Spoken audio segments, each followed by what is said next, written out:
Today's presentation is the biblical inspiration for understanding honor, shame culture in the classroom, lessons from Luke chapter 10, and practical tips from experience teaching at Sias University. Hello, my name is Vorbau. I've worked at Sias University for 16 years, initially full-time teaching English, and I've also taught courses on marketing and leadership. Since 2011, I've been involved in teacher recruitment and internship coordination. Shame honor culture is really important for you if you teach Latinos, Arabs, or Asians. A lot of our international teachers come from a guilt innocence culture, North America, Europe, Australia. And so every year we would have an orientation talking about the cultural differences. They found it really helpful, and I hope that you can also find it really helpful for how to facilitate learning better in your classroom and to understand the students' internal motivation to learn, as well as their external pressure to perform. I quickly learned that these students highly esteem international teachers. One of the classes I walked into, as soon as I entered the room, there was a gasp. Go to the front podium, open up my notes, introduce myself, and the applause. Many of the students would come to my office hours. Some of them were a little shy and had to be encouraged. They always came in groups, and this culture really fascinated me. I played basketball with the students and invited them to play and learn American football. We went to the students' hometowns. We were just really blown away by their generosity and their hospitality. I really enjoyed this new culture, but I really couldn't put a name to it. I took some time off, a semester off, and I started to learn that I was swimming in a culture of honor and shame. So there's three basic primary cultures in the world. We've got the guilt innocence culture, then we have the shame honor culture, and then there's this fear power culture. So when you look at honor and shame in the Asian context, you'll see that it's deeply reinforced by Confucianism. Did you know that only half of middle school students are able to pass their high school entrance exam? And very few of them score really high on the Gaokao to go into the Tier 1 university. Many of the students struggle to get into Sias. Students who don't do well in their exams may face a feeling of shame. And then students who don't do well in school may end up getting a poor job. They go to a trade school or get a job at 15 or join the military. Imagine being an only child who marries another only child, and in your marriage, you have 4 adults, parents, looking at you to perform, to buy a house and have a child by the time you're 30. And you've also got 4 grandparents on both sides. So you got these adults looking at you and putting pressure on you. So there's a lot of that going into students' motivation to do well in school. Each conversational English class has about 30 students. And they're in a cohort of 60 students for all 4 years, taking almost all the same courses during this 4-year period. So the connection amongst their cohort is very strong, and they have a desire to be well esteemed amongst their peers. When you look at this org chart of how the class is structured, you have supervising this cohort of 60 is the adult administrative class master, and he is working with the government party officials, keeping in touch with parents, making sure students are well taken care of. Each student chooses a class monitor who's elected democratically every year to represent the class to the class master. And under the class monitor, student leader, are all these other student leaders as well. So you have us as an international teacher. We come into that system, and oftentimes they elect a student who has good English to speak with you, and they help you out in the classroom. If the students aren't doing well, or if the parents inquire about the students, then there's this shame report or this honor report going from the school through the class master to the parents. So in a society that says God is dead, there's this accountability to do the right thing from an operating system of honor and shame. And this operating system is a simple math equation of you want to avoid shame and acquire honor. A guilt-based person would say, oh, I made a mistake. And you can pay for it and move on.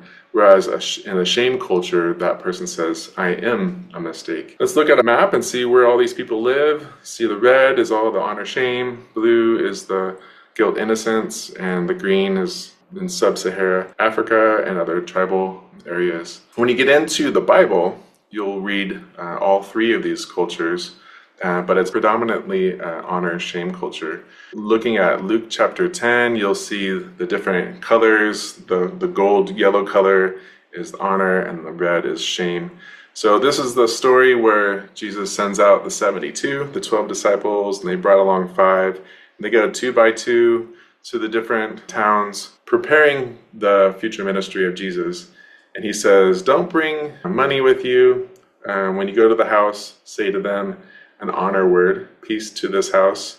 And if there's an honored person there, someone who promotes peace, a person of peace, my peace will rest upon him. Stay among this group and eat whatever they give you, because a worker deserves his wages. Don't go house to house, but just stay there, build relationship, heal the sick, and prepare them for the kingdom of God. If you enter a town and they reject you, then knock the dust off your feet and move on. But warn them that the kingdom of God is near. Whoever listens to you listens to me. Whoever rejects you rejects me. Looking at the details really helped me in my time after my first year teaching to reflect on, okay, how can I apply this to the student context at the university level? And so I realized that some students will be for you, some will be against you. And so we have to look for the students that will be your advocates, that are really going to help you in the classroom, and then help bring up the students that are maybe against you. And then when you spend time with students, it's good to see that they have a group culture. So it might not be a familial culture only, but also their network, their cohort of 60 students is their family group. In the Greek word, it's their oikos. You've probably seen this before in the supermarket. I love Greek yogurt. Oikos is a great brand, but I just want you to remember that word, oikos. It is the family network or the group culture network. And when you find someone in that oikos that is a person who advocates for you, they are a person of peace. They promote peace. They advocate for you as a teacher. So you want to find out who that person is. If they've been elected or chosen for you, that's great. Otherwise, you need to discern who that person is and to build a relationship with them. Eat whatever they give you. Eat their food. Build relationship. Guanxi, the relationship currency, is so important in China. And it's interesting, when I was looking at the Greek word for worker, it actually means ergates is the Greek word. But isn't that true? As we are grading papers and preparing lesson plans, it's labor. We are toiling away, burning the midnight oil, but it's a labor of love. And then at the end of this passage, it talks about the kingdom of God has come near. So there's this royal invite. So we want to invite these students into the kingdom culture of honor. There's different ways of doing that, and one is to invite students to a meal, to spend time with them. The students during that second year, they really felt honored by me as a teacher. And I want to give you these 4 different tips, 4 E's for you to remember how to become more aware of the culture of honor and shame. After my first semester back, my 3rd semester teaching, I was rated number 1 by the students out of 100 teachers. And it wasn't my teaching ability, it really was I understood their culture and I spent time to hear their stories and I honored them. So first E for encouraging honor, invite them into a social media group where you can discuss topics and they can talk about anything. So students that are maybe in the top 15, 20% can be part of that social media group. And then you can invite them into classes, leadership classes, camps, or other elective classes if they're in that social media group. You may want to invite them to come out to lunch. Everybody in that social media group, shoot them a message, hey, in 20 minutes I'm going to lunch, you're welcome to bring a friend. And then they're able to bring a friend, and that elevates them among their peers. Really important to know their names and ask about their families. We would write down on these 3x5 cards their name, and on the other side would be where they're from, what their interests are, and you flip through those cards and remember their names and to be praying for them as well. Eating with students communicates honor and worth, so spending time with them eating, inviting them to a potluck or a picnic. And the students that are struggling, you can also invite into your house or to a meal and get to know them. And through that relational encouragement, they will want to do well. Invite them into your circle of friends. So if your teachers are hanging out, you can bring a student. Or if you have a guest speaker from Canada, Like when Dr.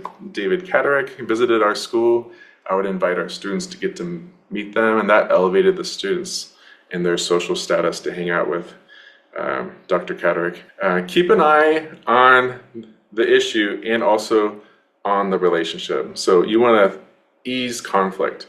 Don't be too blunt when there's a problem. If, for example, a student comes to class late and it's a consistent problem, you can say, "Are you okay?" Or ask your class monitor to check in with that student and see if there's a problem with them getting to class on time that we can help. When they score low, you can write a personal note of encouragement that goes along with a low score, just to ease the conflict. And then you want to empower well. So you want to create this student leadership communication system. So you have at the first week or two of class, you want to have a culture interpreter or a representative from the class to work with you. And then every week, invite all your class representatives out to coffee or boba tea or lunch, and invite the students to give you feedback. The questions I would ask are, am I speaking too fast? How can I improve the class? How can I honor the students that are doing excellent work? How can I improve homework? And encourage students in the class to submit a one-sentence improvement tip and then give it to their class leader, and then you can discuss that during your lunchtime with the students. So I hope that will help you. It's been my honor to share a little bit about my experience in the classroom and the culture of honor and shame. And I pray that as you're reading the Bible, you can see more of that kingdom culture of honor and how to cover shame in your classroom as well. Here are some helpful tips and resources for you to keep on going. First one is theculturetest.com. You can see where you fall on the map. There's a really good book called Foreign to Familiar. Another good pamphlet is an introduction to the mainland soul, so you can download that with the QR code. Thank you so much for your time, and hope to get to know you better. God bless.